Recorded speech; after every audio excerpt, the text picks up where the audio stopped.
നമ്മുടെ ജീവിതത്തിൽ നമ്മൾ എല്ലാ കാര്യവും മറ്റുള്ളവരോട് ഷെയർ ചെയ്യുന്നൊരു സ്വഭാവമുണ്ട്. പ്രത്യേകിച്ച് സോഷ്യൽ മീഡിയ കാലത്ത് നമുക്ക് സന്തോഷമുണ്ടായാലും ദുഃഖമുണ്ടായാലും എല്ലാം നമ്മൾ പരസ്പരം ഷെയർ ചെയ്യുന്ന ഒരു സ്വഭാവമാണ്. എന്നാൽ നമ്മുടെ ജീവിതത്തിൽ മറ്റുള്ളവരോട് പറയാൻ പാടില്ലാത്ത 10 കാര്യങ്ങളുണ്ട്. 10 അല്ല, ഒരുപാട് കാര്യങ്ങളുണ്ട്. അതിൽ നിന്നും നമ്മൾ തിരഞ്ഞെടുത്തിട്ടുള്ള പ്രധാനപ്പെട്ട 10 കാര്യങ്ങൾ. ഈ 10 കാര്യങ്ങൾ നമ്മൾ സൂക്ഷിക്കേണ്ടതാണ്.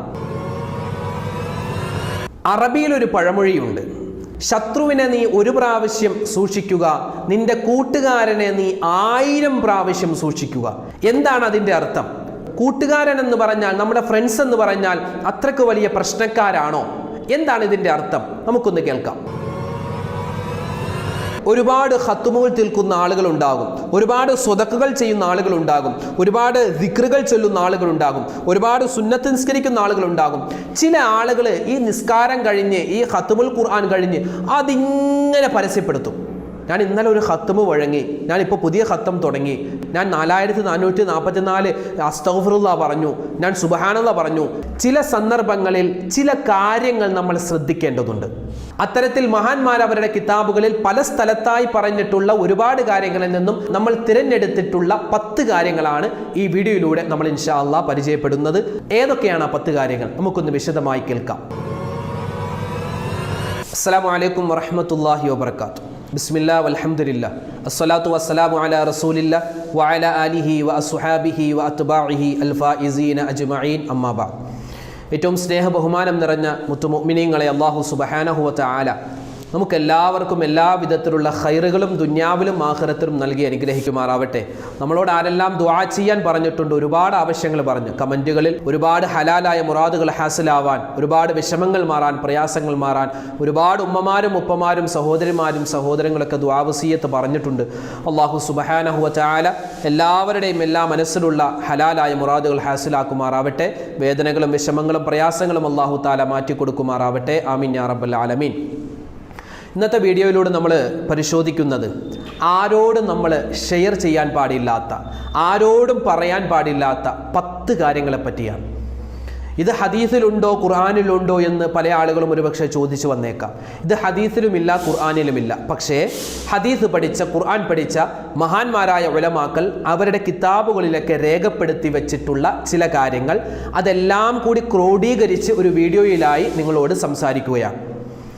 ആരോടും പറയാൻ പാടില്ലാത്ത 10 കാര്യങ്ങൾ. നമുക്കറിയാം, നമ്മളൊക്കെ മനുഷ്യരായ നമ്മെ സംബന്ധിച്ചിടത്തോളം സഹജീവികളായ മറ്റ് ആളുകളുടെ സഹായമില്ലാതെ ജീവിക്കൽ നമുക്ക് അസാധ്യമാണ്. ഒരു മനുഷ്യൻ ഒറ്റക്ക് ജീവിക്കൽ, അതായത് ആരുടെയും സഹായമില്ലാതെ ഒറ്റക്ക് ഒരാൾക്ക് ജീവിക്കൽ, അവൻ കൂടിപ്പോയാൽ കുറച്ച് നാളുകൾ മാത്രമേ ജീവിക്കൂ എന്നാണ്. കാരണം മറ്റുള്ളവരുടെ സഹായം, മറ്റുള്ളവരുടെ ഒരു സഹകരണവും കൂടി നമ്മുടെ ജീവിതത്തിൽ ഉണ്ടെങ്കിൽ മാത്രമേ നമ്മുടെ ജീവിതം നല്ല രൂപത്തിൽ മുന്നോട്ട് പോവുകയുള്ളൂ. പക്ഷേ അങ്ങനെ ഒരു സാമൂഹിക ജീവിയാണെങ്കിൽ തന്നെ മനുഷ്യരായ നമ്മെ സംബന്ധിച്ചിടത്തോളം ചില സന്ദർഭങ്ങളിൽ ചില കാര്യങ്ങൾ നമ്മൾ ശ്രദ്ധിക്കേണ്ടതുണ്ട്. എല്ലാ കാര്യവും എല്ലാവരോടും തുറന്നു പറയാൻ പാടില്ല. അങ്ങനെ മറ്റുള്ളവരോട് ഷെയർ ചെയ്യാൻ പാടില്ലാത്ത പ്രധാനപ്പെട്ട 10 കാര്യങ്ങളാണ് ഇന്നത്തെ വീഡിയോയിലൂടെ നമ്മൾ പരിശോധിക്കുന്നത്. ഒന്നാമത്തെ കാര്യം, മഹാന്മാരായ ഉലമാക്കൾ പറയുന്നു, സാമ്പത്തികമായ കാര്യങ്ങൾ നമ്മൾ മറ്റൊരാളോട് തുറന്നങ്ങോട്ട് സംസാരിക്കരുത്. സാമ്പത്തികമായ കാര്യങ്ങൾ എന്ന് പറഞ്ഞാൽ നമുക്ക് എത്ര സമ്പത്ത് ഉണ്ട്, എത്ര ഡെപ്പോസിറ്റ് ഉണ്ട്, ബാങ്കിൽ എത്ര, അക്കൗണ്ടിൽ എത്ര പൈസ കിടപ്പുണ്ട്, എത്ര ആൾ എത്ര പൈസ തരാനുണ്ട്, എത്ര ആൾക്ക് കൊടുക്കാനുണ്ട്, ഇങ്ങനെ സമ്പത്തുമായി ബന്ധപ്പെട്ട നമ്മുടെ കാര്യങ്ങളൊക്കെ അത് മറ്റുള്ളവരോട് ഷെയർ ചെയ്യാൻ പാടില്ല.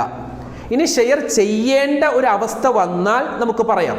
ഇപ്പോൾ നമ്മൾ മരിക്കാൻ പോവുകയാണ്, നമുക്കറിയാം ഇനി കുറച്ച് നാളുകൾ കൂടി മാത്രമേ ഞാൻ അവശേഷിക്കൂ. അപ്പോൾ നമ്മുടെ മകനെ വിളിച്ചിട്ട്, മോനെ ഇന്ന ആൾക്ക് ഇന്ന പൈസ കൊടുക്കാനുണ്ട്, ഇന്ന പൈസ നമുക്ക് കിട്ടാനുണ്ട്. അങ്ങനെ നമ്മുടെ മക്കളോട് നമുക്ക് പറയേണ്ട കാര്യങ്ങൾ ചില ആളുകളോട് പറയേണ്ടതാണ്. പക്ഷേ എല്ലാവരോടും അതിങ്ങനെ തുറന്ന് പറയാൻ പാടില്ല. ഇവിടെ മഹാന്മാരായ ഉലമാക്കൾ അതിനോട് ചേർത്ത് വെക്കുന്ന ഒരു ഹദീസ്, അൽ ഐനു ഹഖുൻ വലൗ കാന ശൈഉൻ സാബഖൽ ഖദർ ലസബഖഹുൽ ഐൻ എന്ന് ആദരവായ റസൂലുള്ളാഹി സ്വല്ലല്ലാഹു അലൈഹി വസല്ലമ തങ്ങളുടെ ഒരു ഹദീസിൽ കാണാം. ഐൻ എന്ന് പറഞ്ഞാൽ കണ്ണേറ്, അത് ഉള്ളത് തന്നെയാണ്. നമ്മുടെ സമ്പത്തിൻ്റെ കണക്കുകളും അതിൻ്റെ റിപ്പോർട്ടുകളൊക്കെ കണ്ടിട്ട് മറ്റുള്ളവർക്ക് ഒരു ഐൻ തോന്നിയാൽ, ഐൻ എന്ന് പറഞ്ഞാൽ ഓ എന്തൊരു പൈസ എന്ന് പറയണ്ട, ഓ അവനിക്ക് നല്ല പൈസ ഉണ്ടല്ലോ എന്ന് അവൻ്റെ മനസ്സിൽ തോന്നിയാൽ മതി. ഒരു അസൂയയോടുകൂടിയുള്ള ഒരു തോന്നൽ ഉണ്ടായാൽ മതി, നമ്മുടെ സമ്പത്തിൽ അല്ലാഹു തആല വലിയ ഷർറുകൾ നൽകുമെന്നാണ്. അതുകൊണ്ട് ഐൻ എന്നുള്ളത്, കണ്ണേർ എന്നുള്ളത് സത്യമാണ്. അതുകൊണ്ട് സാമ്പത്തികമായ കാര്യങ്ങൾ ആരോടും കൂടുതൽ അങ്ങോട്ട് പറയേണ്ട കാര്യം ഇല്ല. അതൊന്നാമതായി ശ്രദ്ധിക്കുക. രണ്ടാമത്തേത് മോശപ്പെട്ട സ്വപ്നങ്ങളാണ്. നമ്മളൊക്കെ ഉറങ്ങുന്ന സമയത്ത് പലതരത്തിൽ സ്വപ്നങ്ങൾ കാണും. ചില സ്വപ്നങ്ങളൊക്കെ നമ്മൾ എല്ലാവരോടും ഷെയർ ചെയ്യാറുണ്ട്. ഞാൻ മക്കയിൽ നിൽക്കുന്ന ഒരു സ്വപ്നം കണ്ടു, ഞാൻ ഹജ്ജ് ചെയ്യുന്ന സ്വപ്നം കണ്ടു. അതൊക്കെ നമുക്ക് വളരെ സന്തോഷമുള്ളൊരു സ്വപ്നമാണ്. പിന്നെ അതുപോലെ തന്നെ മരണപ്പെട്ടു പോയ വാപ്പയെ സ്വപ്നം കണ്ടു, ഉമ്മയെ സ്വപ്നം കണ്ടു. വാപ്പ ഒരു നല്ല വിശാലമായ ഒരു സ്ഥലത്തിങ്ങനെ ഇരിക്കുകയാണ്. അങ്ങനെ നമ്മൾ നല്ല സ്വപ്നങ്ങൾ കണ്ടാൽ നമുക്കത് പറയാം. നമുക്ക് പറയാമെന്ന് പറഞ്ഞാൽ പറയേണ്ട ആളുകളോട് പറയണം, അല്ലാതെ നമ്മളൊരു ശത്രുക്കളോട് പോയിട്ട് പറയാൻ നിൽക്കണ്ട. അപ്പോൾ മോശപ്പെട്ട സ്വപ്നങ്ങൾ എന്ന് പറഞ്ഞാൽ അത് ആരോടും പറയാൻ പാടില്ല, റുഇയ മിനല്ലാഹ്.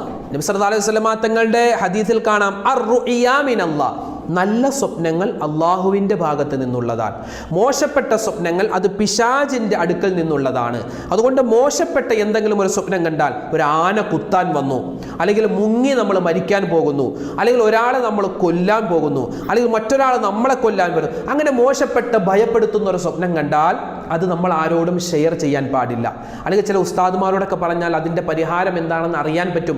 അങ്ങനെയുള്ളവരോട് പറയാം, പറയേണ്ട ആളുകളോട് പറയാം. അല്ലാതെ ഒരു സ്വപ്നം കണ്ടു, പിറ്റേന്ന് രാവിലെ ആയപ്പോൾ തന്നെ കൂട്ടുകാരന്മാരെ വിളിച്ചു, അല്ലെങ്കിൽ വാട്സപ്പ് നമ്മുടെ ഫ്രണ്ട്സിൻ്റെ ഗ്രൂപ്പുണ്ട്, എടാ ഞാൻ ഇന്നലെ ഒരു സ്വപ്നം കണ്ടടാ, ആന കുത്താൻ വന്നടാ എന്നൊക്കെ പറഞ്ഞ് അതിങ്ങനെ എല്ലാവരോടും പറഞ്ഞ് നടക്കാൻ പാടില്ല.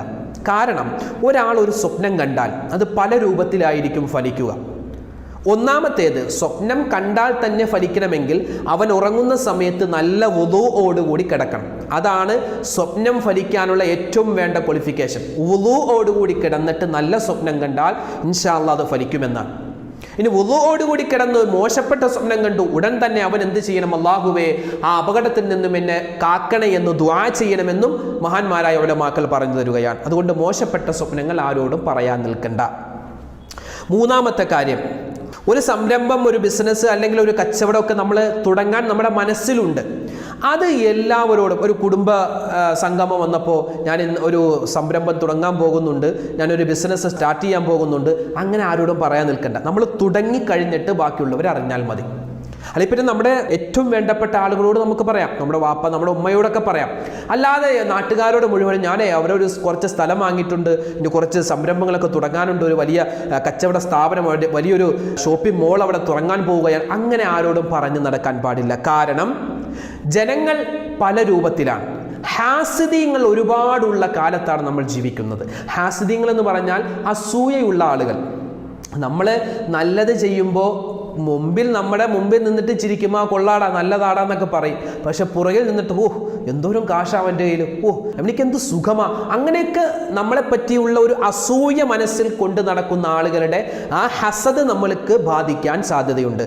അതുകൊണ്ട് തന്നെയാണ് സൂറത്തുൽ ഫലക്കിൽ അല്ലാഹു സുബ്ഹാനഹു വ തആല നമ്മോട് പറയുന്നുണ്ടല്ലോ, ഖുൽ അഊദു ബിറബ്ബിൽ ഫലഖ് മിൻ ശർരി മാ ഖലഖ് വമിൻ ശർരി ഗാസിഖിൻ ഇദാ വഖബ് വമിൻ ശർരി നഫാസാതി ഫിൽ ഉഖദ് വമിൻ ശർരി ഹാസിദിൻ ഇദാ ഹസദ്. അല്ലാഹുവേ, അസൂയാലുക്കളുടെ അസൂയയിൽ നിന്നും ഞങ്ങളെ നീ സംരക്ഷിക്കണേ, ഞങ്ങൾക്ക് നീ കാവൽ നൽകണേ എന്ന് സൂറത്തുൽ ഫലക്കിൽ നമ്മൾ പറയാറുണ്ട്. അപ്പോൾ അസൂയ എന്നുള്ളത് ഏകദേശം എല്ലാ ആളുകൾക്കും മനസ്സിലിങ്ങനെ ഉണ്ടായിക്കൊണ്ടിരിക്കും. അതുകൊണ്ട് എന്ത് ചെയ്യുക? നല്ല സംരംഭങ്ങൾ തുടങ്ങാൻ പോകുന്ന സമയത്ത് അതിങ്ങനെ പരസ്യപ്പെടുത്തണ്ട. തുടങ്ങിക്കഴിഞ്ഞിട്ട് ആളുകൾ അറിയുമ്പോൾ അറിഞ്ഞോട്ടെ. അത് മൂന്നാമത്തെ കാര്യം. നാലാമത്തേത്, നമ്മുടെ കിടപ്പറ രഹസ്യങ്ങൾ മറ്റുള്ളവരോട് പങ്കുവെക്കാൻ പാടില്ല. ഭാര്യ ഭർത്താക്കന്മാരുമായി തമ്മിലുള്ള ആ മണിയറ രഹസ്യങ്ങൾ ആരോടും പറയാൻ പാടില്ല. ഈ ഇന്നത്തെ ചെറുപ്പക്കാരെ സംബന്ധിച്ചിടത്തോളം വളരെ മോശമായ ഒരു സ്വഭാവം പല സ്ഥലത്തും ഇങ്ങനെ കേട്ട് കേൾവിയുണ്ട്. അതായത് വിവാഹം കഴിഞ്ഞ ആദ്യത്തെ രാത്രിക്ക് ശേഷമുള്ള പകലിൽ കൂട്ടുകാരന്മാർ വരികയാണ്, വീട്ടിലേക്ക് കൂട്ടുകാരികൾ വരികയാണ്, എന്നിട്ട് തുറന്ന് ഓപ്പണായിട്ട് ചോദിക്കുന്നു, ഓപ്പണായിട്ട് പറയണം. കാരണം മറ്റുള്ള ഫ്രണ്ട്സിൻ്റെ ഫസ്റ്റ് നൈറ്റിന് ശേഷമുള്ള കാര്യങ്ങൾ അറിയാൻ ഇവനും പോയതാണ്, അല്ലെങ്കിൽ ഇവളും പോയതാണ്. അപ്പോൾ ഇവരുടെ ആ ഫസ്റ്റ് നൈറ്റിന് ശേഷം ആ കാര്യങ്ങൾ അറിയാൻ വേണ്ടി അവരും ഇങ്ങോട്ട് വരുന്നു. അങ്ങനെ വളരെ മോശമായ ഒരു സ്വഭാവം.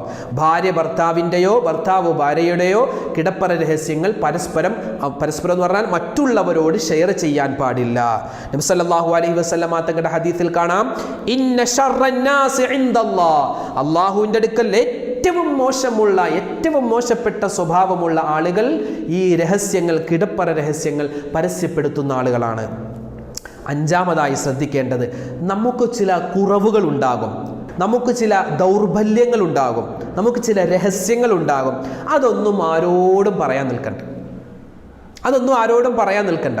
പ്രത്യേകിച്ച് ഈ ആദ്യ രാത്രി ഭാര്യയും ഭർത്താവും തമ്മിൽ ഇങ്ങനെ സംസാരിക്കുന്ന സമയത്ത് ഇങ്ങനെ ഒരുപാട് ഇങ്ങനെ സംസാരിച്ചത് ഇങ്ങനെ കാട് കയറി സ്കൂളിൽ പ്രേമമുണ്ടായിരുന്നോ, കോളേജിൽ പ്രേമമുണ്ടായിരുന്നോ, അങ്ങനെയായിരുന്നോ, ഇങ്ങനെയായിരുന്നോ, നമ്മളപ്പോഴും തമാശക്ക് നമ്മൾ ഫുൾ ഓപ്പൺ ആയിട്ട് പരസ്പരം പറയും.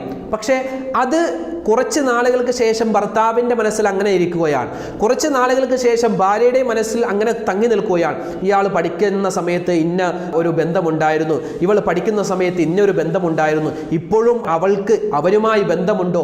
ആ മോശപ്പെട്ട ചിന്തകൾ ഇങ്ങനെ മനസ്സിൽ വരാൻ സാധ്യതയുള്ളത് കൊണ്ട് നമ്മുടെ രഹസ്യങ്ങൾ, നമ്മുടെ കുറവുകൾ, നമ്മുടെ ദൗർബല്യങ്ങൾ ആരോടും, അത് ഭാര്യയാവട്ടെ, പ്രത്യേകിച്ച് കൂട്ടുകാരന്മാരോട് കൂടുതൽ പറയാൻ പാടില്ല. അതായത് ശത്രുവിനെ, ഒരു അറബിയിലെ ഒരു പഴമൊഴിയുണ്ട്, ശത്രുവിനെ നമ്മൾ ഒരു പ്രാവശ്യം സൂക്ഷിച്ചാൽ മതി, പക്ഷെ നമ്മുടെ കൂട്ടുകാരനെ നമ്മൾ 1000 പ്രാവശ്യം സൂക്ഷിക്കണമെന്നാണ്. കാരണം എന്താ? നമ്മുടെ കൂട്ടുകാരനോട് നമ്മൾ പിണങ്ങിക്കഴിഞ്ഞാൽ അവൻ മറ്റുള്ളവരോട് നമ്മുടെ രഹസ്യങ്ങളെല്ലാം വിളിച്ചു പറയും. അവൻ അങ്ങനെയുള്ളവനാണ്, അവൻ ഇങ്ങനെയുള്ളവനാണ്, അവൻ അത് ചെയ്തവനാണ്, ഇത് ചെയ്തവനാണെന്ന് നമ്മുടെ കൂട്ടുകാരന്മാർ പറഞ്ഞു നടക്കും. അതുകൊണ്ട് രഹസ്യങ്ങൾ എപ്പോഴും രഹസ്യമായി തന്നെ ഇരിക്കണം, അത് മറ്റുള്ളവരോട് പറഞ്ഞു നടക്കാൻ പാടില്ല. ആറാമത്തേത്, നന്മയായ കാര്യങ്ങൾ പരസ്യപ്പെടുത്താതിരിക്കലാണ് ഏറ്റവും ഖൈർ. അതായത് ഒരുപാട് ഖത്തുമുകൾ തീർക്കുന്ന ആളുകളുണ്ടാകും, ഒരുപാട് സ്വതക്കുകൾ ചെയ്യുന്ന ആളുകളുണ്ടാകും, ഒരുപാട് ദിക്റുകൾ ചൊല്ലുന്ന ആളുകളുണ്ടാകും, ഒരുപാട് സുന്നത്ത് നിസ്കരിക്കുന്ന ആളുകളുണ്ടാകും. ചില ആളുകൾ ഈ നിസ്കാരം കഴിഞ്ഞ്, ഈ ഖത്തുമുൽ ഖുർആൻ കഴിഞ്ഞ് അതിങ്ങനെ പരസ്യപ്പെടുത്തും. ഞാൻ ഇന്നലെ ഒരു ഖത്തുമ് വഴങ്ങി, ഞാനിപ്പോൾ പുതിയ ഖത്തം തുടങ്ങി, ഞാൻ 4444 അസ്തഗ്ഫിറുല്ലാഹ് പറഞ്ഞു, ഞാൻ സുബ്ഹാനല്ലാഹ് പറഞ്ഞു, ഞാൻ യാ ലത്തീഫ് യാ അല്ലാ എന്ന ദിക്റ് പറഞ്ഞു. ഇതിങ്ങനെ മറ്റുള്ളവരെ അറിയണം എന്നുള്ള ചിന്തയിൽ നമ്മുടെ നന്മകൾ ഇങ്ങനെ പറഞ്ഞു നടക്കുകയാണ്. ഒരു പ്രയോജനവും ആ നന്മ കൊണ്ട് നമുക്ക് ആഖിറത്തിൽ ഉണ്ടാവില്ല. അള്ളാഹുവിൻ്റെ റസൂൽ സല്ലല്ലാഹു അലൈഹി വസല്ലം തങ്ങളുടെ ഹദീസിൽ കാണാം, 7 ആളുകൾക്കാണ് അള്ളാഹു തആല അർശിൻ്റെ തണൽ നൽകുന്നത്. ആ 7 ആളുകളിൽ ഒരു വിഭാഗം ആളുകൾ വലത് കൈ കൊണ്ട് സ്വതക്ക ചെയ്താൽ ഇടത് കൈ അറിയാത്തവരാണ്. അതായത് ഇടത് കൈ അറിയാത്തെന്ന് പറഞ്ഞാൽ കൈ അറിയുക എന്നല്ല അവിടെ ഉദ്ദേശം, മറ്റുള്ളവരറിയാതെ സ്വതക്ക ചെയ്യുന്നവരാണ്. അപ്പോൾ നമ്മൾ ചെയ്യുന്ന എന്ത് നന്മയുള്ള കാര്യമാവട്ടെ അത് നമ്മൾ മുഖേന മറ്റുള്ളവരോട് പറഞ്ഞു നടക്കേണ്ട ആവശ്യമില്ല. പിന്നെ പറയാം എങ്ങനെ? നമ്മളിപ്പോൾ തഹജ്ജുദ് നിസ്കരിച്ചു, അത് നമുക്ക് മറ്റുള്ളവരോട് പറയാം. എന്തിനു വേണ്ടി?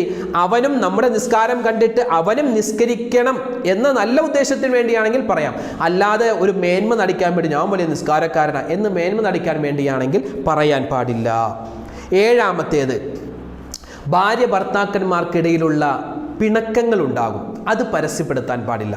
ചില ഭർത്താക്കന്മാർ പിണങ്ങിക്കഴിഞ്ഞാൽ എന്തെങ്കിലും ഒരു ചെറിയ കാര്യമായിരിക്കും, അപ്പം തന്നെ ഭാര്യ ഫോൺ എടുത്തിട്ട് അവളുടെ ആങ്ങളമാരെ വിളിച്ചിട്ട് പറയും, ഇന്ന പ്രശ്നമുണ്ട്, ഭർത്താവ് എന്നോട് ഷൗട്ട് ചെയ്തു, എന്നോട് ദേഷ്യപ്പെട്ടു, എന്നോട് ഒരുപാട് മോശത്തരങ്ങൾ പറഞ്ഞു.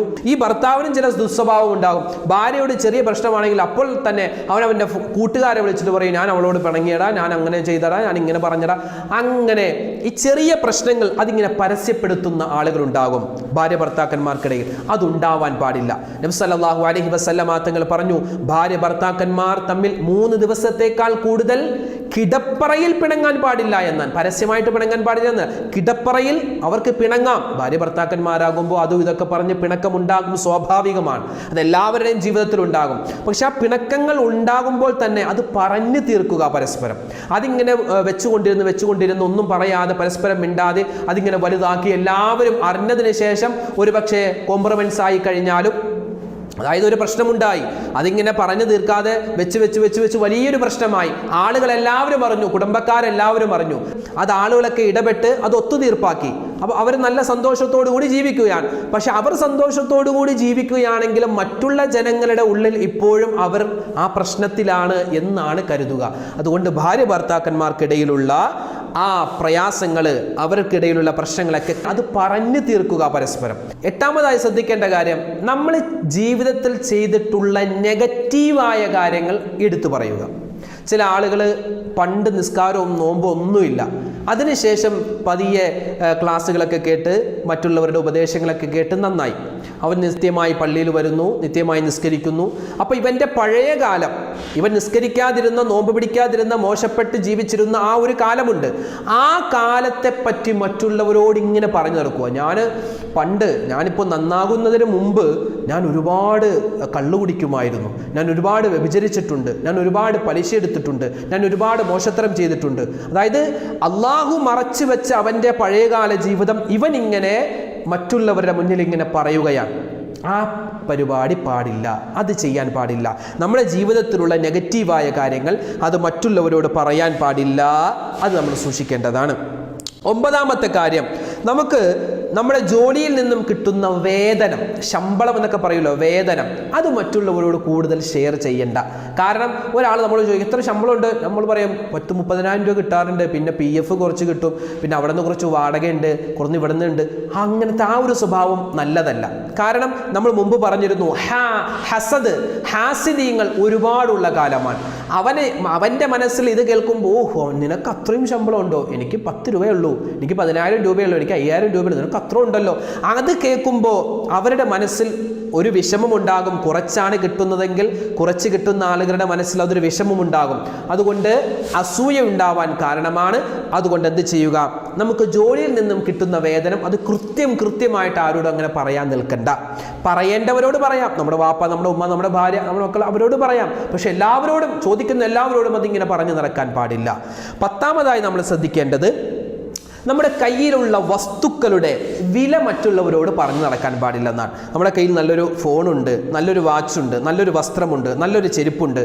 എടാ ഇത് 1 ലക്ഷം രൂപയുടെ മൊബൈലാണ്, ഇത് 2 ലക്ഷം രൂപയുടെ വാച്ചാണ്, ഞാൻ ധരിച്ചിരിക്കുന്ന ഈ വസ്ത്രം അത് 10,000 രൂപയുടെ വസ്ത്രമാണ്. അങ്ങനെ അഹങ്കാരം കാണിക്കാൻ വേണ്ടി, മറ്റുള്ളവരുടെ മുന്നിൽ ഒരു പൊങ്ങച്ചം കാണിക്കാൻ വേണ്ടി, അങ്ങനെ നമ്മുടെ കയ്യിലുള്ള വസ്തുക്കളുടെ വിലകൾ അതിങ്ങനെ എടുത്തെടുത്ത് പറയാൻ പാടില്ല. അത് മോശപ്പെട്ട ഒരു സ്വഭാവമാണ്. നമ്മൾ അങ്ങനെ എടുത്തെടുത്ത് പറയുമ്പോൾ, ഇത് 1 ലക്ഷം രൂപയുടെ മൊബൈലാണ്, ഇത് 2 ലക്ഷം രൂപയുടെ വാച്ചാണ്, അതൊക്കെ പറയുമ്പോൾ മറ്റുള്ളവർ ചിന്തിക്കുന്നത്, ഓ ഇവൻ നല്ല അഹങ്കാരിയാണ്, ഇവൻ നല്ല അഹങ്കാരിയാണ്. ഒന്നെങ്കിൽ ആളുകൾ അങ്ങനെ ചിന്തിക്കും, അല്ലെങ്കിൽ ആളുകൾ അങ്ങനെ ചിന്തിച്ചില്ലെങ്കിലും നമ്മുടെ മനസ്സിൽ അഹങ്കാരം വരാൻ സാധ്യതയുണ്ട്.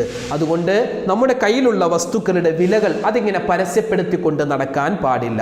അപ്പോൾ തുടങ്ങിയ ഇനി ഒരുപാട് കാര്യങ്ങളുണ്ട്. അപ്പോൾ പ്രധാനപ്പെട്ട 10 കാര്യങ്ങളാണ്. ഈ 10 കാര്യങ്ങൾ നമ്മൾ പ്രത്യേകം ശ്രദ്ധിക്കുക. ആരോടും നമ്മൾ ഷെയർ ചെയ്യാൻ പാടില്ല. പക്ഷേ ഷെയർ ചെയ്താൽ കുഴപ്പമില്ല എന്ന് ഉറപ്പുള്ള ആളുകൾ, നമ്മുടെ വാപ്പ, നമ്മുടെ ഉമ്മ, നമ്മുടെ ഭാര്യ, നമ്മുടെ മക്കളൊക്കെ ഉണ്ടാവുമല്ലോ, ഏറ്റവും ചേർന്ന് നിൽക്കുന്ന ആളുകൾ, അവരോട് മാത്രം ഷെയർ ചെയ്യേണ്ടി വന്നാൽ അവരോട് പറയുക, അല്ലെങ്കിൽ അത് മിണ്ടാതിരിക്കലാണ് ഏറ്റവും ഖൈർ.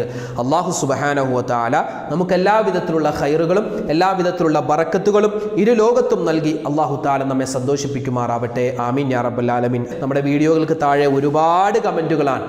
എത്ര പറഞ്ഞാലും എത്ര വായിച്ചാലും തീരാത്ത തരത്തിൽ ഒരുപാട് കമൻറ്റുകൾ, അതുപോലെ ഒരുപാട് സന്തോഷങ്ങൾ അറിയിക്കുന്ന ഉമ്മമാരുണ്ട്. 2-3 കമൻറ്റുകൾ കണ്ടു. വീട് പണി പൂർത്തിയായി, താമസം തുടങ്ങി, ബർക്കത്തുണ്ടാവണം. അതുപോലെ ഭർത്താവിൻ്റെ വിദേശത്തുള്ള ജോലി ശരിയായിട്ടുണ്ട്, അതിൽ ബർക്കത്തുണ്ടാവണം. മകൻ്റെ ജോലി ശരിയായി, ഉസ്താദ് ദ്വാരക്കണം. അങ്ങനെ ഒരുപാട് നല്ല സന്തോഷ വാർത്തകൾ അറിയിക്കുന്ന ഒരുപാട് പേരുണ്ട്. അതുപോലെ ഒരുപാട് പ്രയാസങ്ങൾ അറിയിക്കുന്ന ആളുകളുമുണ്ട്. അല്ലാഹു തആല നമ്മുടെ എല്ലാവരുടെയും ജീവിതത്തിൽ എല്ലാവിധത്തിലുള്ള സന്തോഷങ്ങളും നൽകി, എല്ലാവിധത്തിലുള്ള ഖൈറുകളും നൽകി അള്ളാഹു നമ്മളെ സന്തോഷിപ്പിക്കുമാറാവട്ടെ. എല്ലാവിധത്തിലുള്ള വേദനകളും വിഷമങ്ങളും പ്രയാസങ്ങളും അള്ളാഹു മാറ്റി സുഖവും സന്തോഷവും പ്രദാനം ചെയ്യട്ടെ. നമ്മുടെ മനസ്സിലുള്ള ഹലാലായ മുറാദുകൾ അള്ളാഹു ഹാസിലാക്കുമാറാവട്ടെ. മരണപ്പെട്ടുപോയവർക്ക് അള്ളാഹു തആല മഗ്ഫിറത്ത് നൽകി അനുഗ്രഹിക്കുമാറാവട്ടെ. നമ്മുടെ ഈമാൻ അള്ളാഹു തആല സലാമത്താക്കി നൽകി അനുഗ്രഹിക്കുമാറാവട്ടെ. ആമീൻ യാ റബ്ബൽ ആലമീൻ.